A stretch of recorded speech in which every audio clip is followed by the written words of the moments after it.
I arrived at the U.S. Border Patrol Marfa Station on Monday, October 9th, 2023, just after sunrise. The drive from Fort Worth had taken 8 hours, most of it spent watching the scrubland flatten and harden until it looked like something scraped clean by a knife. I had grown up with green lawns and humid air, done my academy training in Artesia, and rotated through stations near El Paso where the border felt like a busy line someone had drawn through a city. Marfa was different. The moment I turned off US 67 and parked in front of the low cement building with its flagpole and dusty patrol units lined up like soldiers, I understood that different meant harder. The station smelled like burnt coffee and dry earth tracked in on boot treads. I signed in at the front desk, handed over my transfer papers, and waited while a dispatcher named Ashlyn Marquez radioed for my supervisor. She was polite but tired. The kind of tired that came from too many night shifts in a place where nothing changed except the names on the roster. When she told me Carter Dixon would be out in a minute, she said it like she was warning me. Carter walked into the lobby without offering his hand. He was a big man, 6'2" and solid through the chest and shoulders, with close-cropped blonde hair going gray at the temples and pale hazel eyes that looked at me the way a mechanic looks at a transmission leak. He wore his green uniform pressed flat, his gear belt organized down to the last pouch, and his boots scuffed white at the toes from kicking rocks out of the way. He looked me over once, nodded, and said, "Olson, you drive stick?" "Yes, sir." "Good.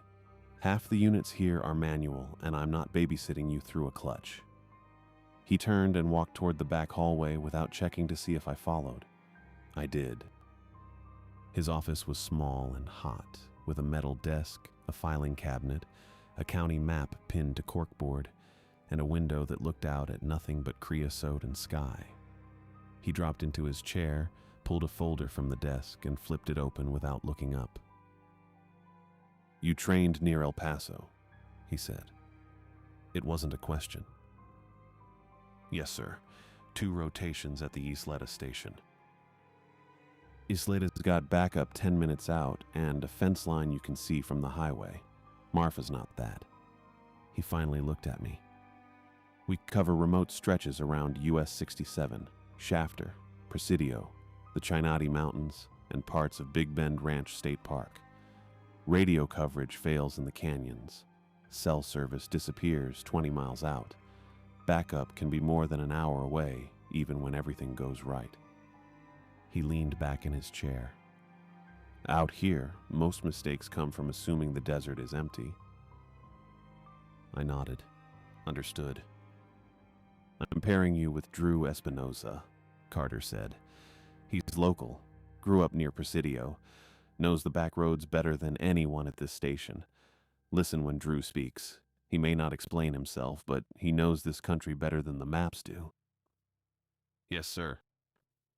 Carter closed the folder and stood. "Get your gear stowed and meet him at Unit 7 in 20 minutes. He'll run you through a line check so you know what normal looks like." I left his office with the feeling that I had just been processed like a supply requisition. Carter Dixon did not welcome new agents. He managed problems, and I was one more problem that had shown up in his sector. Drew Espinoza was waiting beside Unit 7 when I came out with my duty belt and jacket. He was lean and wiry, maybe 5'10", with black hair cropped short under a faded cap and dark brown eyes that watched me the way a man watches a dog he hasn't decided to trust yet. His uniform was worn soft at the elbows, his boots were caked with dried mud, and he carried himself like someone who had spent more time fixing fence than sitting at a desk. He nodded once when I introduced myself, then climbed into the driver's seat without saying a word. We drove south on US 67 in silence for the first 10 miles. The road was straight and empty, bordered by barbed wire, creosote, and the occasional windmill spinning slow against a sky so blue it hurt to look at. Drew kept his hands loose on the wheel, his eyes moving between the road, the mirrors, and the land beyond the fence line. Finally, without turning his head, he said, "You ever work open country before?" "Not like this." "Then watch the ground. Most people look at the horizon and miss what's right in front of them. He slowed the unit and turned onto a dirt access road that led toward a dry wash lined with mesquite and prickly pear. The road was rough, rutted deep by rain that had fallen weeks or months ago, and the unit rocked hard enough that I had to brace one hand against the door. Drew stopped near a bend in the wash, put the transmission in park, and pointed through the windshield. "See that mesquite? The one with the broken branch hanging low?" I looked where he was pointing and saw a scraggly tree with a branch bent down at an unnatural angle. "Yes." "Someone stepped off the trail there, broke it climbing down into the wash. Probably 2 days ago, maybe 3. He shifted his gaze. "Now look at the jug." There was a plastic water jug lying on its side near a cluster of sotol, sun-bleached and half-buried in sand. It looked like trash. Drew shook his head before I could say so. "That jug wasn't dropped there," he said. "It was placed. See how it's angled toward the road? That's a marker. Someone left it so the next person would know which way to walk." I stared at the jug and tried to see what he saw. It still looked like trash to me. Drew put the unit back in gear and drove another quarter mile before stopping again. This time he pointed at the ground near a patch of caliche. "Boot prints," he said. "See how they avoid the soft sand and stick to the hard pan? Whoever made those knows how to leave less track." I saw the prints now, faint depressions in pale dirt that I would have missed entirely if Drew hadn't pointed them out. He let me look for a moment, then drove on without explaining what any of it meant. I was starting to understand that Drew Espinoza did not teach by lecture. He showed you things and let you figure out whether you were smart enough to remember them. We stopped for lunch at a ranch gate near Shafter, a place where the fence line turned south and the road became little more than 2 tire ruts through brittle grass. Drew got out to check the gate latch, and I followed him, grateful to stretch my legs after 3 hours in the unit. The gate was old steel pipe, rusted orange at the joints, with a horseshoe nailed above the latch and a white owl feather tied to the top strand of barbed wire with red thread. The feather was fresh, the barbs still intact, and the thread was knotted tight enough that it hadn't slipped even in the wind. I looked at Drew. "What's that for?" He glanced at the horseshoe, then at the feather, and said, "Some families mark places where the desert took people. Some mark places where something else did." "Something else," I repeated. Drew didn't answer. He walked back to the unit, and I followed. The rest of the week blurred into a rhythm I didn't entirely trust. I rode line roads, checked motion sensors, watched the Rio Grande near Presidio, where the water ran low and brown between cracked mud banks, and walked dry arroyos where footprints appeared in one patch of gravel and vanished in the next. The work was slow and repetitive, but it never felt routine. At sunset, the desert changed in ways I could not explain in a report. Coyotes stopped calling all at once, leaving the air so quiet I could hear my own pulse. Cattle bunched together in the middle of pastures with their heads aimed in the same direction, staring at something I couldn't see. Twice, I saw a white owl perched on a fence post at dusk, and both times it flew before I could get close enough to identify the species. After dark, the station radios picked up interference that dispatch couldn't explain. It always started the same way, 3 taps, sharp and deliberate, followed by static that lasted 5 or 6 seconds before cutting out. The first time I heard it, I asked Ashlyn Marquez in Alpine if anyone else was transmitting. She said no one was keyed up on our frequency. The second time I asked Drew. He looked at me for a long moment, then said, "Don't answer it." "Answer what?" "Anything you hear after those taps." I wanted to ask what he meant, but he turned his attention back to the road and didn't say another word for the rest of the shift. On my 4th night patrol, I was riding passenger while Drew drove a loop through the southern sector near Closed Canyon Trail. The sun had set an hour earlier, and the sky had faded from blue to black without a single streetlight to mark the transition. Drew kept the headlights high and the speed low, scanning the shoulders for fresh tire tracks or discarded gear. I was watching the side mirror when I heard it. A child crying. The sound was faint but clear, coming from somewhere beyond the headlights, out in the open desert where no child should have been. It sounded young, maybe 5 or 6 years old, and it was sobbing the way children sob when they are lost and scared and alone. My hand moved toward the door handle before I realized what I was doing. Drew didn't slow down. He didn't even look. Drew. I heard it. There's a kid out there. No, Drew said. There isn't. The crying grew louder, closer, and I could hear the hitch in the breath between sobs. I looked at Drew, and his jaw was tight, his knuckles pale where they gripped the wheel. He drove faster. Drew, we have to... Never leave the truck for a sound until you have a location, tracks, and daylight, he said. His voice was flat and hard, the way a man's voice gets when he's repeating something he learned the worst possible way. The crying followed us for another half-mile, and then it stopped. The radio clicked 3 times. Static hissed through the speaker, and I sat in the passenger seat with my hand still halfway to the door, listening to the silence that came after. Drew kept driving.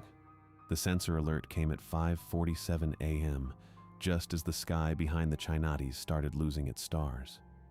I was 20 minutes south of the station on FM 170 when dispatch called it in. Ground motion near Closed Canyon Trail, Big Bend Ranch State Park. Probable cause, foot traffic or livestock. Standard response required. I copied the call and turned east onto the dirt access road that ran parallel to the wash. The headlights cut across creosote and mesquite, and I kept the speed low because the ruts were deep enough to snap an axle if you hit them wrong. My first thought was migrants cutting north to avoid the highway checkpoint. My second was a loose cow from one of the ranches near Redford, heavy enough to trip the wire if it rubbed against the sensor post. I parked where the road ended and walked the last 100 yards with my flashlight and radio.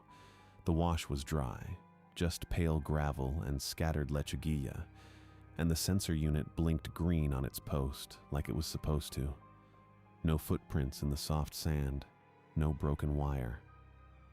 I keyed my radio to log the check and started back toward the truck. That was when I saw the burro. It was wedged halfway into an ocotillo thicket about 30 feet down the wash, its body bent at an angle that did not make sense. I thought it had gotten stuck trying to push through the branches and died there, maybe from dehydration or a bad fall. But when I got closer, the smell hit me. Fresh blood and exposed viscera, sharp enough to burn the back of my throat. The ribs were opened cleanly, not torn or chewed. Opened. The organs were gone, scooped out in a way that left the cavity almost hollow. There were no drag marks leading up to the thicket, no paw prints or claw scrapes in the dirt around it, just the body and the blood pooling under the spines. I stepped back and swept my light across the thicket. Branches were snapped 8 feet above the ground, thick green limbs broken clean through and dangling from their bark. Something had lifted the burro high enough to drop it into the ocotillo with enough force to shatter wood. I crouched near the edge of the blood and saw the prints. They were pressed into a patch of dry clay just beyond the thicket, deep enough that whoever made them had weight behind them. 3 forward gouges and 1 rear gouge, each one as long as my palm and spaced farther apart than any bird track I had ever seen. The forward gouges had sharp points at the tips, like talons, and the rear gouge was set back at an angle that reminded me of a raptor's killing claw. I pulled my phone out and took 3 photos before I remembered that cell service did not reach this far from the highway. The screen showed no signal. I put the phone back in my pocket and looked at the prints again. They were too big, too deliberate. And there were only two sets, one near the blood and one closer to the wash, like whatever left them had landed, taken the burrow, and lifted off again without walking. That was when I saw the feather.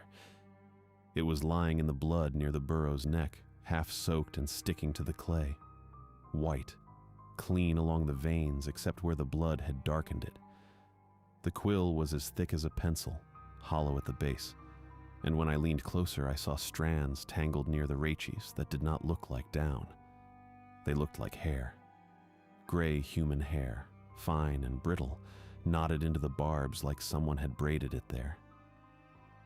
I did not touch it. I stood up and keyed my radio. The static crackled twice before Carter answered. "Go ahead." "I have a dead burrow at Closed Canyon. Gutted, no scavenger pattern. There are prints in the clay that do not match anything I have seen before."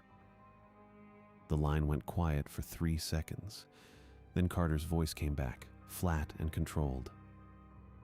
"Back to your unit. Do not touch anything. Stay there until I arrive with Drew." "Copy that."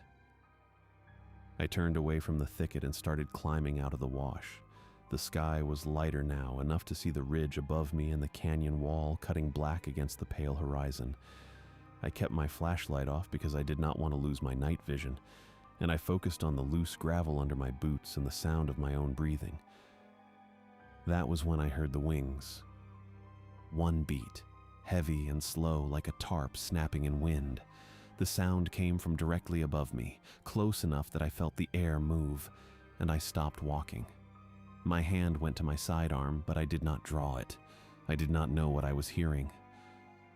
A shadow crossed the ground in front of me, long and wide, too big to be a vulture or a hawk. It moved across the gravel and disappeared into the creosote, and when I looked up, the sky was empty. The sun was still low behind the canyon wall. There should not have been a shadow. I kept walking. Something pale moved along the ridge to my left, keeping pace with me between the Lechugila and Sotol. I saw it in my peripheral vision, a shape that stayed just outside the frame when I tried to look directly at it. It moved smoothly, without the jerking gait of a deer or the low slink of a coyote. It was upright, tall, and it was watching me. I stopped again and turned my head slowly toward the ridge. A white face looked back at me from behind a rock. It was too round, too still. Not an animal face and not quite human either, just pale and smooth and watching with no expression I could read. I stared at it for 2 seconds, maybe 3, and then it dropped out of sight behind the stone like someone had pulled it down on a string. The crying started. It came from inside the canyon, close enough to hear clearly but muffled by distance and stone. A child's voice, high and broken, calling for help in a way that sounded wrong, too rhythmic, too steady, like someone was playing a recording on a loop. I looked at the canyon mouth and then back at the ridge. There were no tracks leading into the canyon, no footprints in the sand. No way a child could have gotten past the wash and into the slot without leaving some sign. I turned around and walked faster. The crying followed me. It shifted direction as I moved, staying ahead of me and to the left, like it was coming from multiple places at once. My hand stayed on my sidearm, and I kept my eyes on the ground in front of me because I did not want to see the ridge again. When I reached the unit, I unlocked the door, climbed inside, and locked it again. My hands were shaking. I set the radio on the passenger seat and started the engine, and the crying was still going when I put the truck in gear and pulled away from the wash. I drove back toward the road with the unit doors locked and the white feather sealed in my evidence bag on the passenger seat. The sun was fully up by the time Carter arrived with Drew. I met them at the mouth of the wash, where my boot prints from earlier still marked the softer ground near the sensor wire. Carter parked his unit beside mine and climbed out without looking at me. He walked straight to the Ocotillo thicket, hands on his hips, studying the scene the way someone studies a problem they intend to solve quickly. Drew followed slower. He carried a camera and a handheld GPS unit, but he did not move like a man in a hurry to document evidence. He moved like someone checking a trap he already knew had been sprung. I stayed near the trucks. My legs felt steadier than they had at dawn, but the white feather in my evidence bag kept pulling my attention back to the passenger seat. I had not touched it. I had not opened the bag. I still did not want to. Carter crouched beside the burro and ran his eyes over the exposed ribs without putting his hands anywhere near the carcass. After a long minute, he stood and brushed dust off his knees. "Mountain lion hit it," he said. "Scavengers dragged it and panic filled in the rest." I opened my mouth to argue, then closed it. I had written what I saw in my report. Arguing would not change the fact that Carter had already decided what this was. Drew crouched beside the talon marks without touching them. He tilted his head, following the line of the prints toward the ridge where I had seen the pale shape move between the rocks. Then he looked up at the broken ocotillo branches 8 feet above the ground. "No lion in Presidio County leaves bird feet in clay," he said quietly. "No lion carries a burro into Ocotillo." Carter turned on him fast. "Do not start with old stories in front of a probationary agent." Drew did not stand. He stayed crouched, his hand hovering above the deepest talon gouge, and looked at Carter for a long second. When he spoke again, his voice was softer but harder at the same time. "You want another report like the Ricky Davis report?" The air between them changed. I felt it shift the same way I had felt the shadow cross the ground that morning, something heavy and wrong passing overhead. Carter's jaw tightened. He took one step toward Drew, then stopped himself. "That's enough," he said. "We are done here." He walked back to his unit without taking photos, without bagging the feather I had already collected, and without asking me a single question about what I had heard in the canyon. Drew stood slowly, brushed his hands on his pants, and met my eyes for just a second before following Carter back to the trucks. Neither of them said another word until we were on the highway. I did not know who Ricky Davis was. That bothered me more than the burro, more than the talon marks, and almost as much as the voice I had heard crying in the wash. Drew had used the name like a weapon, and Carter had reacted like someone who had been cut. Back at Marfa Station, I waited until Carter disappeared into his office, and Drew left for a transport run to Presidio. Then I went to the file area in the back corner of the building, where incident reports older than 5 years were stored in banker's boxes on metal shelving that smelled like dust and old paper. I found Ricky Davis in the 2019 box. The file was thin, 1 page, no photos, no witness statements, no follow-up investigation. Ricky Davis, Border Patrol agent, died October 12, 2019, from a fall near Shafter after responding to an unverified distress call. Body recovered by Supervisory Border Patrol agent Carter Dixon. Cause of death: blunt force trauma consistent with a fall from height. Case closed.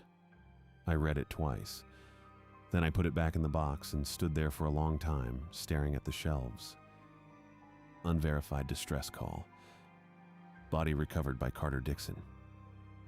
Case closed. I did not believe it. Not the way it was written.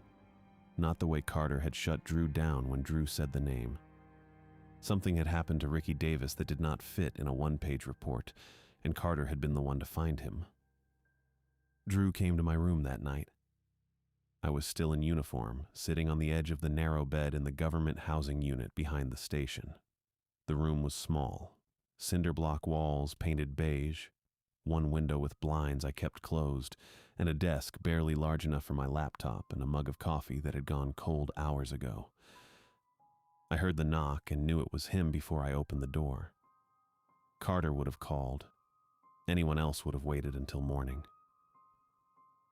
Drew stood in the dim light outside, hands in his jacket pockets, his face tired in a way that had nothing to do with the long shift we had just finished. "Can I come in?" he asked. I stepped aside. He sat in the chair by the desk and looked at the floor for a moment, like he was deciding how much to say. I stayed standing. I did not want to make this easy for him because I was still angry that no one had explained what I had seen that morning. "Carter is refusing to explain what the marks mean," Drew said finally. I noticed. "He has his reasons." "I don't care about his reasons," I said. "I care about what killed that burro and what I heard in the canyon." Drew nodded slowly. He pulled the chair closer to the desk and leaned forward, elbows on his knees. "Families along the Rio Grande call it Robin Wells," he said. "A witch sheds her human skin after dark and flies as a white owl with a woman's face. My grandmother, Katie Espinoza, did not tell it like a campfire story. She told it like rules for staying alive." I wanted to laugh.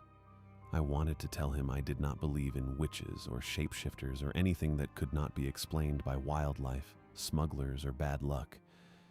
But I had seen the talon marks. I had heard the crying. I had felt something land on the roof of my truck hard enough to bend steel. So I sat down on the bed and listened. "It mimics crying children, injured women, and trusted voices," Drew said. "It calls from above while making you think the sound is on the ground. If you answer it by name or follow willingly, it can find you again no matter who is standing beside you." He paused, watching me to see if I was going to interrupt. I did not. "Iron, church bells, and unbroken salt lines slow it down," he continued. "They do not save you forever." "How do you kill it?" I asked. "You find the skin it returns to before sunrise. You salt it and burn it while the bird body is trapped away from it." I thought about the white feather in my evidence bag, about the gray strands tangled in the quill that looked like human hair. "Where does it nest?" I asked. "When the moon is thin, it nests near old mining ruins," Drew said. "Shafter has too many abandoned places for comfort." He stood and walked to the door, then stopped with his hand on the knob. "Ricky Davis heard his own mother calling for help," he said quietly. 3 days after he went missing, Carter followed the voice into a ravine and found him folded into a crevice like someone had stuffed him there. The official report says he fell. Drew opened the door and stepped into the night. He did not say goodbye. He just left, and I sat there in the small room with the desk lamp throwing shadows on the cinder block walls. The Ricky Davis file was still open on my laptop screen. 1 page, no photos, no follow-up. Case closed. I did not close it. I left it there and lay down on the bed with my boots still on, staring at the ceiling until the sun came up. The morning after Drew's visit, Carter called us all into the break room before shift and said we were running paired patrols after dark until further notice. He did not explain why. He just wrote the assignments on the whiteboard and told us to keep radios on channel 2 and check in every 30 minutes. I was paired with an agent named Torres who spent most of the day complaining about fuel logs. Drew was out transporting a dehydrated man to emergency medical in Presidio. Carter took solo desk duty and did not look at me once. 2 days passed like that. On the third evening, just before dusk, my radio crackled while I was finishing paperwork at my desk. "Olson, Dixon, motion alert near closed canyon. Espinoza is tied up with a transport. I need you to check it." I reached for my keys. "Copy that. On my way."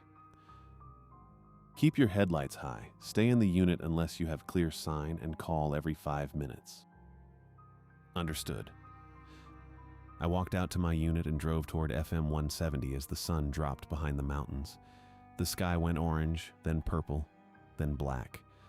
I called in at 5 minutes like Carter had ordered. No answer. I tried again at 10. Static, then nothing. At 15 minutes, the road curved south and the canyon opened ahead of me like a dark mouth cut into the ridge. My radio crackled. "Olson, leave the unit and follow the wash east. Woman down with a broken leg." I slowed the truck. The voice sounded like Carter, but the call sign was wrong. He had not used my last name. He had said Olson without the unit number or his own identifier. I keyed the radio. "Dispatch, this is Marfa Unit 4. Can you confirm Agent Dixon's last transmission?" A pause. Then Ashlyn Marquez answered from Alpine.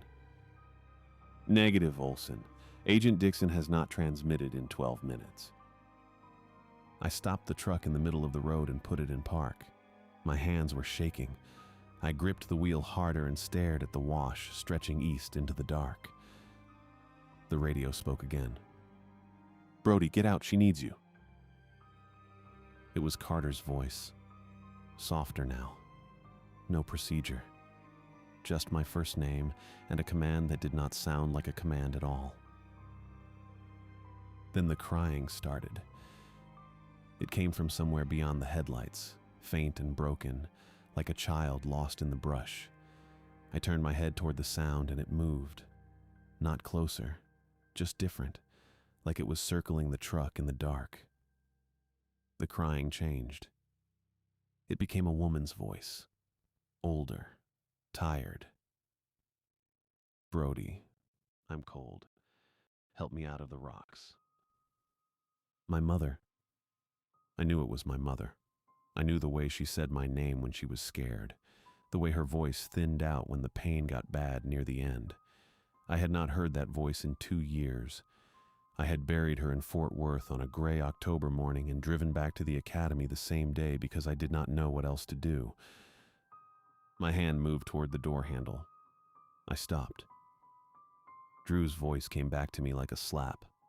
Location, tracks, and daylight. Do not leave the truck for a sound. Do not answer it. Not once. I put both hands back on the wheel and stared straight ahead through the windshield. I did not speak. I did not move. The crying stopped. Something landed on the roof. The impact buckled the light bar and sent the entire truck rocking on its suspension. Metal shrieked above my head. Talons punched through the steel and scraped inward, dragging long gouges through the roof like nails on a chalkboard. I looked up and saw the ceiling dent and tear. Then I looked forward. An enormous white shape dropped in front of the hood. Wings spread wider than the truck, feathers the color of old bone. A woman's face set between yellow owl eyes, flat and smooth like a mask, with a mouth that opened sideways around human teeth. It stared at me through the windshield and tilted its head the way a bird does when it is deciding whether something is food. I slammed the gear shift into reverse and stomped the gas. The truck lurched backward. The passenger mirror caught a mesquite and tore off with a crack like a gunshot. I kept my foot down and did not touch the brake. The creature lifted off the hood and rose into the air with wings that beat slow and heavy, each stroke loud enough to feel in my chest. I backed the truck nearly half a mile before the road curved, and the thing finally turned away, rising over the ridge and disappearing into the dark. I did not stop shaking until I reached Marfa Station. The vehicle bay was empty except for Drew's unit parked near the overhead door. I pulled in beside it and killed the engine. For a long time, I just sat there with my hands still locked on the wheel, staring at the fluorescent lights overhead and listening to the tick of the cooling engine. Drew came out of the side door first. He walked around to the driver's side and looked up at the roof. His face did not change. He just stood there for a moment, then opened my door. "You all right?" I nodded. I did not trust my voice yet. "Can you walk?" I nodded again and climbed out. My legs felt loose and strange, like they belonged to someone else. Drew steadied me with one hand on my shoulder, then stepped back and looked at the roof again. The light bar was crushed flat. Deep gouges ran through the steel in parallel lines, each one wide enough to fit my thumb inside. The passenger mirror was gone. Long scratches ran down the side of the truck where I had scraped the mesquite. Carter came out of the station office and stopped when he saw the damage. "What the hell happened?" I opened my mouth, closed it, tried again. Something landed on the truck. Carter walked closer. He looked at the gouges, then at me, then back at the roof. "Something." "Yes, sir." "What kind of something?" I did not answer. I did not know how. Drew spoke instead. "It chose you." Carter turned toward him. "Mateo, do not start." "Look at the roof, Travis. Look at the spacing on those gouges. That is not a mountain lion. That is not a bear. That is not anything you are going to put in a report." Carter's jaw tightened. "I need photos, measurements, a written statement. I need something I can file that does not sound like a ghost story." "You cannot file this," Drew said quietly. "You know that." Carter stared at him for a long moment. Then he turned back to me. "What happened out there, Olson? Start from the beginning." I told him. The motion alert, the false transmission, the wrong call sign. Dispatch confirming Carter had not transmitted in 12 minutes. The voice that used my first name, the crying that sounded like my mother. Carter went very still. "Your mother?" "Yes, sir." "What did it say?" I swallowed. "It said she was cold. It said I should help her out of the rocks." Carter looked at the roof again. His hand moved toward the gouges, then stopped before he touched them. "Did you answer it?" "No, sir." "Did you get out of the truck?" "No, sir, I stayed inside. I backed up until it left." Carter nodded slowly. He did not look relieved. He looked like a man who had just watched something he had been running from finally catch up. Drew stepped closer. "Travis, tell him." "Tell him what?" "Tell him about Jesse." Carter's face changed. The control went out of it all at once, replaced by something raw and old. "Mateo, shut your mouth. He needs to know. You buried it once and it did not stop. It is still out there. It still knows your voice. Now it knows his." Carter turned on him. "You do not know what you are talking about. I know you found Jesse 3 days after he went missing. I know the official report said he fell. I know you have been hearing things on the radio ever since." Carter's hand curled into a fist. For a second, I thought he was going to swing. Then the anger drained out of him, and he just stood there, looking at the ground. "Ricky Davis was missing 3 days when I heard him calling for help," Carter said quietly. "I followed his voice into a ravine near Shafter. I found him folded into a crevice and emptied out like that burrow." He looked up at me. "The official report blamed a fall because I could not explain his voice without ending my career. I have heard those 3 taps every few months since. I told myself static was static." He put one hand on the gouged roof of my unit and left it there. "I have been hearing them since 2019. Drew broke the silence first. He leaned against the side of my unit, arms crossed, and said, "Robin Wells had learned my name from station roll calls and learned my mother's voice from the grief I carried when I heard it. It will keep trying to pull you away from other agents," he said. "If we flood the desert with search teams, we give it more voices and more bodies." Carter turned from the crushed roof and looked at Drew for a long moment. Then he nodded once and said we were going on restricted patrols until further notice. The new rules were simple. Paired patrols only. No response to unconfirmed distress calls after sunset. No one outside a vehicle without visual contact from another agent. Carter delivered the orders in the tone he used for equipment failures, not supernatural threats, but no one at the station questioned him. The roof of my unit had done the explaining for us. For 2 nights, the precautions held.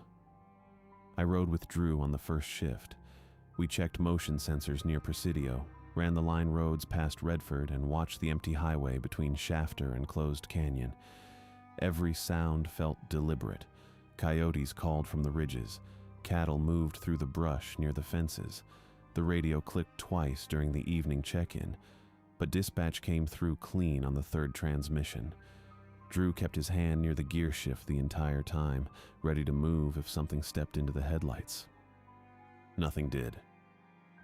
The second night I rode with an agent named Vasquez, who had transferred from Del Rio and did not know why Carter wanted everyone doubled up. He complained about the overtime, the fuel costs, and the way headquarters would react when they saw the incident reports. I let him talk. It was easier than explaining what I had heard on the radio or what had landed on my roof. When we passed the turnoff to Closed Canyon, Vasquez asked if I wanted to check the sensor that had tripped 3 nights earlier. I said no. He shrugged and kept driving. By the 3rd morning, I thought maybe the rules had worked. Maybe Robin Wells had moved on. Maybe it needed easier prey. Then Carter called me and Drew to a location east of Shafter, and I knew the precautions had only delayed it. We arrived just after sunrise. Carter was standing beside his unit near a barbed wire fence that ran along a dry wash. A dead steer hung over the top strand, its body draped across the wire with its spine exposed. The ribs had been opened cleanly, the organs removed, and the carcass lifted high enough that its front hooves dangled a foot above the ground. Flies were already gathering in the morning heat. I parked behind Carter's unit and stepped out carefully. Drew followed, his eyes moving from the steer to the ground around it. "Under the fence," Carter said.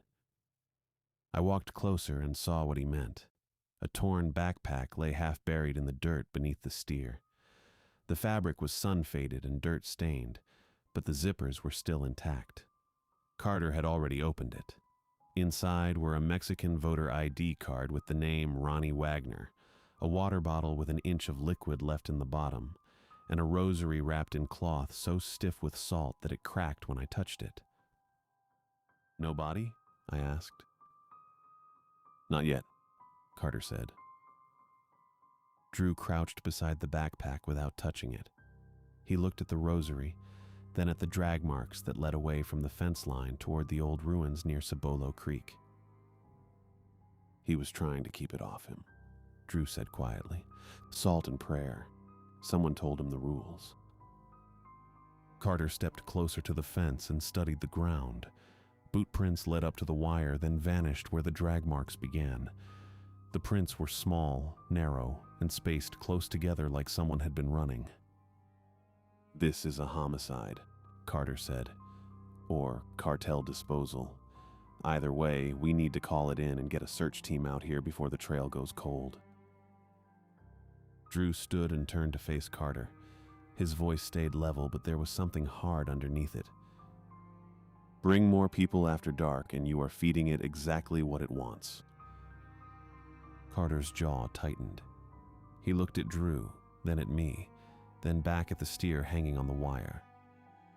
"So what do you want me to do?" Carter said. "Ignore a missing person because your grandmother told you stories about a witch that flies at night?" "You buried Ricky," Drew said. "You buried every warning that could have kept Brody from being marked." The words landed like a punch. Carter's hands curled into fists at his sides, and for a second I thought he might swing. Instead, he turned and walked back to his unit. He opened the door, climbed in, and sat with both hands on the steering wheel. He did not start the engine. He just sat there, staring through the windshield at the fence line. I glanced at Drew. He was watching Carter with the same quiet patience he used when tracking prints across hard ground. After a long minute, Carter climbed back out of the unit and walked toward us. His face looked older in the morning light, the lines deeper, the exhaustion more visible. "What would it take to end it?" he asked. Drew did not hesitate. We cannot chase it through open desert, he said. Rifles will not matter while it can fly. We need a place narrow enough to make wings a liability, an unbroken salt line it cannot cross, and enough time for me to find and burn the hidden skin before dawn. Carter nodded slowly. He was listening now, the way he should have been listening from the beginning. Where? He asked. Closed canyon, Drew said. Slot canyon, tight walls, one main entrance, bends that would force it low. If we can get it inside, we can trap it. Carter looked at the drag marks again, then at the ruins visible in the distance. What about bait? He asked. Drew met his eyes and did not look away. It will not follow dead bait, he said. It wants Brody. It hates you because you got away once. The two of you have to be what draws it in while I find the skin. The words hung in the air between us. I felt the weight of them settle in my chest, cold and heavy. Carter looked at me, and I looked back. Neither of us said anything. We did not need to. Carter turned toward the old Shafter ruins, his gaze following the drag marks that disappeared into the scrub. Then he looked back at Drew. Where do we place the salt? Carter signed out the gear on Monday morning under official excuse. The supply log at Marfa Station read like routine maintenance. Cattle panels, chain, rebar stakes, road flares, fuel cans. He told the duty officer we were repairing a damaged remote sensor enclosure near Closed Canyon. The duty officer initialed the sheet without asking why 3 agents needed 2 days to fix one enclosure. Drew loaded his truck separately.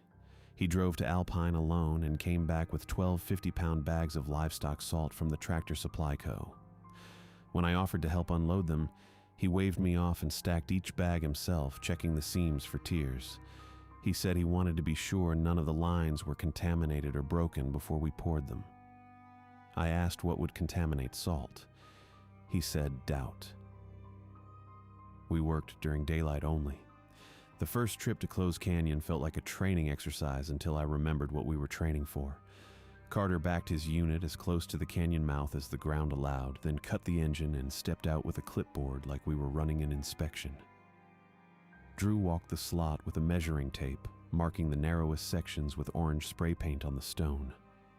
I carried rebar and a sledge, driving stakes into cracks where Drew pointed.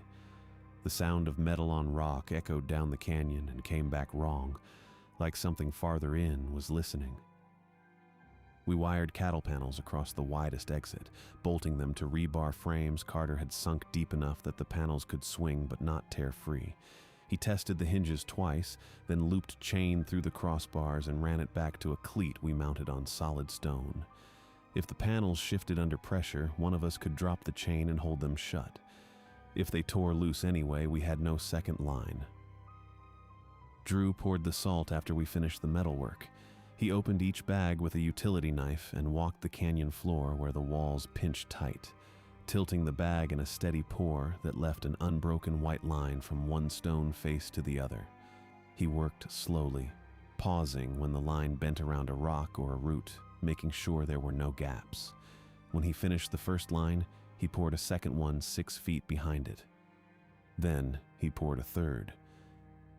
Carter asked if 3 lines were necessary. Drew said Katie had told him some things tested a barrier once, and some things tested it until they found the weakness. We left a controlled space behind the salt where I would stand with Carter at my back. If Robin Wells followed me into the canyon, it would have to come low through the narrow cut, cross the lines, and meet us in a slot too tight for its wings to matter. That was the theory. The reality was a stretch of sand and stone that smelled like fear even in full sun. We staged the fuel can near the innermost salt line, placing it where I could kick it over without stepping past the barrier. Road flares went into a mesh bag clipped to a panel post within arm's reach. My damaged unit sat beyond the line, roof still crushed, light bar still bent. Drew said to leave it there. He said it was a visible reminder of what the creature had already done, and reminders kept men from making stupid choices in the dark. On the second afternoon, Drew climbed alone toward the high ground on the Shafter side of the route. He moved carefully, testing each handhold, pausing at ledges to look into crevices and overhangs. Carter and I waited below, watching him disappear around bends in the stone. When he came back an hour later, his face had gone tight in a way that made my stomach drop. He led us up without speaking. The climb was harder than it looked, steep enough that I had to use both hands and focus on the rock in front of me instead of the drop behind. We reached a dry pour-off where runoff had carved a shallow basin into the stone during some long-ago monsoon season. Above the basin, tucked into a crevice just wide enough to hold it, was the nest. White feathers lay scattered across the stone, some as long as my forearm, their quills thick and stained dark at the base. Pellets the size of my fist sat in a pile near the back of the crevice, and when Drew nudged one with his boot, it cracked open to reveal fragments of bone. I saw a finger joint. I saw a part of a jaw with teeth still attached. The folded gray shape sat behind the pellets, pressed into the deepest part of the crevice where shadow made it hard to see clearly. It looked like a person had been deflated and folded in on itself, arms tucked against legs, head bent forward, the whole thing tied together with owl feathers and red thread. The skin was hairless and waxy, slick in places like it had been oiled. I could see the hollow sockets where eyes should have been. Drew crouched in front of it but did not reach inside. Carter asked if that was the skin. Drew said yes. Carter asked why we were not burning it right now. Drew said because Katie had warned him that if we disturbed the skin too early, it would go into hiding for years. We burned it only when the bird body was trapped away from it, when it could not flee and fold itself into another shape in another canyon 20 miles away. I asked how it would know we had found the crevice. Drew looked at me like I'd asked why the sun came up. He said it would know the moment we touched it. He said we got one chance, and the chance only worked if the thing was already inside the trap when we struck the flare. We climbed back down in silence. Carter checked his shotgun twice and loaded it with slugs. I checked my service pistol, my spare magazine, my flare gun. Drew packed a canvas bag with salt from the last unopened sack and taped a road flare to a striker cap so he could light it one-handed. Then we waited. The sun dropped behind the Chinati Mountains, and the temperature fell 10 degrees in as many minutes. Carter told me to take position inside the canyon mouth. I walked past the salt lines and stood where Drew had marked the sand with a boot print 2 days earlier. My handheld radio sat clipped to my vest, volume turned low. The flare gun hung from my belt on a carabiner. My pistol stayed holstered because I did not trust my hands yet. Carter waited 20 yards behind me near the cattle panels, shotgun resting across his forearms, the coil of chain on the ground beside his boot. He looked at me once and I nodded. He nodded back. Then he turned toward the dark end of the canyon and did not look at me again. Drew climbed toward the crevice, moving quickly now, the canvas bag slung across his back and the taped flare tucked under one arm. He reached the ledge and crouched at the edge of the pour-off, waiting. I could barely see him from where I stood. I could see the faint glow of the striker cap in his hand. The canyon went silent. No insects, no wind, no birds. The air felt thick, like it was pressing against my chest from the inside. I focused on my breathing and kept my boots planted in the sand behind the salt line. My damaged unit sat 30 feet to my left, a dark shape with a collapsed roof that looked like something had stepped on it. Then every sound stopped at once, and the silence was worse than the noise had been. The handheld radio on my vest clicked 3 times as the last light left the canyon. The voice came from the dark beyond the bend. "Carter, you left me to die." It sounded like Ricky Davis. Same steady tenor, same West Texas vowels that made die sound like da. Carter stepped forward. I grabbed his sleeve. "Ricky is dead. Look at the truck. Look at what it did." Carter's head turned. His eyes found the unit parked beyond the salt line, the roof crushed inward, the light bar twisted like foil. His jaw worked. He stayed where he was. The voice changed. "Brody, come home. I'm cold. Please come home." My mother's voice. I did not answer. I kept both hands on the flare gun and did not move my boots past the salt line Drew had poured that afternoon. The sound in the canyon changed. Wings dragged stone, not the quick flutter of an owl hunting mice. Heavy fabric pulled across rock, slow, deliberate, coming closer. It emerged around the bend on legs that bent wrong. Too large to fly in the narrow cut. White feathers stained brown at the tips. A woman's face stretched over an owl's skull, flat and round with eyes that did not blink in pairs. The mouth opened sideways and kept trying to form words, but the lips would not stay still. It reached the salt line and struck it like a fence. The recoil snapped its head back, talons scraped stone. Then it stopped moving and looked at me. When it spoke, it used my voice. 10-4 Marfa, Olson en route. My academy call sign, the one I had used during field exercises in Artesia. Artesia boys don't quit. A joke I had told Drew during my first week. I can't hear my mother anymore unless I dream. Something I had said alone in my room 2 nights after the funeral.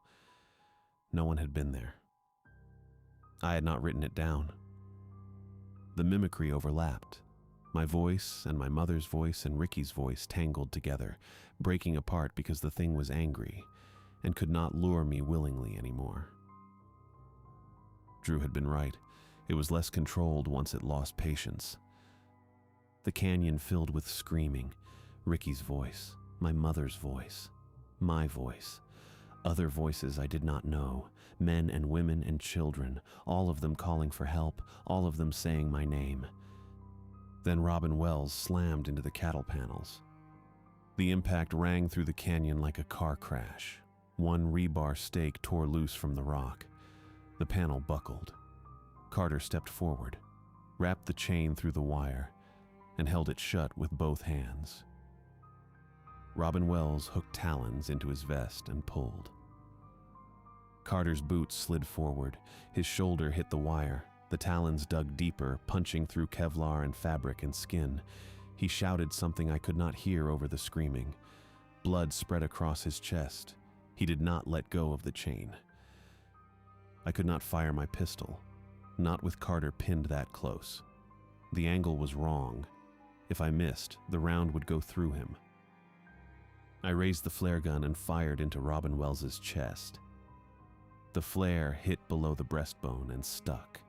Feathers caught fire. Orange light filled the canyon. The thing screamed again, louder, but it did not let go of Carter. It pulled harder.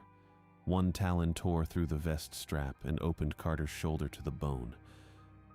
Above us, Drew reached the crevice. He pulled out the hidden skin. It was folded like a shirt someone had put away wrong.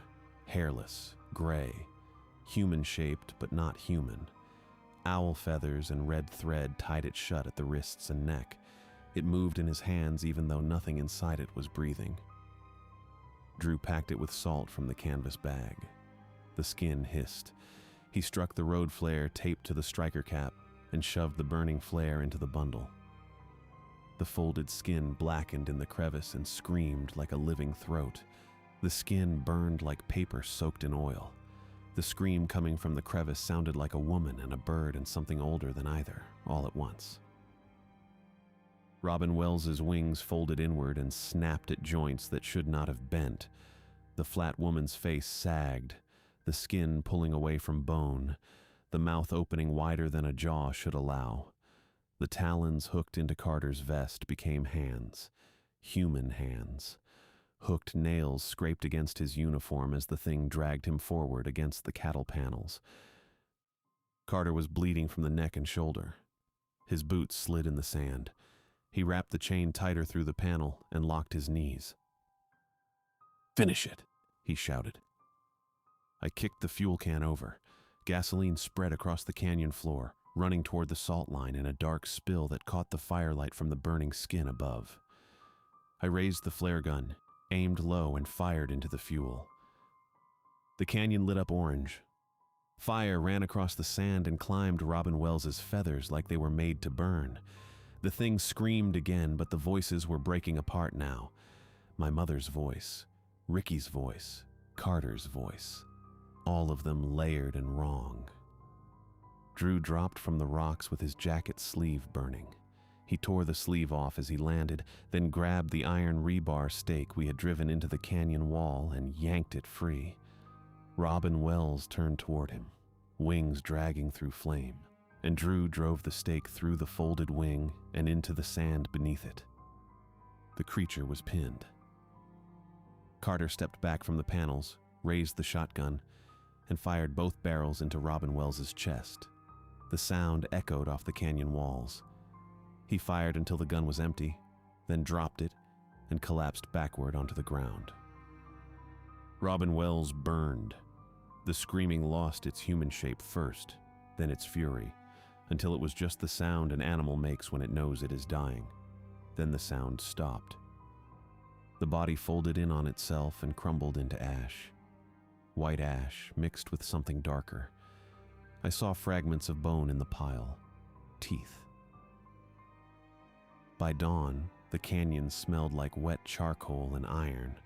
Drew's left arm was blistered from wrist to elbow, the skin red and weeping where the jacket had burned through. He sat against the canyon wall with his good hand pressed over the wound, his face pale but steady.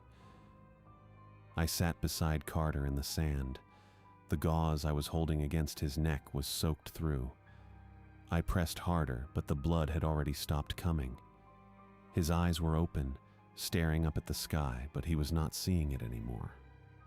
The helicopter from Alpine landed in the flat stretch of desert east of the canyon an hour after sunrise. The paramedics took one look at Carter and stopped running. We told them it was a predatory animal attack, a brush fire, an officer death during a remote response near closed canyon. Drew showed them his burned arm. I showed them the crushed roof of my unit and the gouges in the steel. The paramedics did not ask many questions after that. Back at Marfa Station, no one believed the whole story. But no one could dismiss the truck, the panels, or the pile of ash the county examiner collected from the canyon floor. The ash had teeth in it. Human teeth. That was in the report, and no one had an explanation for it that made sense. Carter's funeral was held in Alpine on a cold Saturday morning. The chaplain said Carter had died protecting his team. I stood in the back and did not correct him. After the service, I went back to the station and cleaned out Carter's desk. Most of it was standard gear, incident logs, road maps, a bottle of ibuprofen. But in the bottom drawer, sealed in a manila envelope, I found Ricky Davis's old incident file. I gave it to Drew instead of throwing it away. Drew went back to Presidio after that to heal with his family. I stayed on duty. The immediate danger was over, and someone still had to patrol the roads. My first solo shift back was a Wednesday evening. The sun was low, and the desert had that orange light that makes everything look farther away than it is. I drove east toward Shafter, checking sensors, running the line roads, doing the work Carter had taught me to do. Near the ranch gate where I had seen the horseshoe and the white owl feather on my first week, I stopped the truck and got out. The old salt line beneath the gate was weathered and broken in two places. I opened the tailgate and pulled out the last bag of livestock salt from my unit.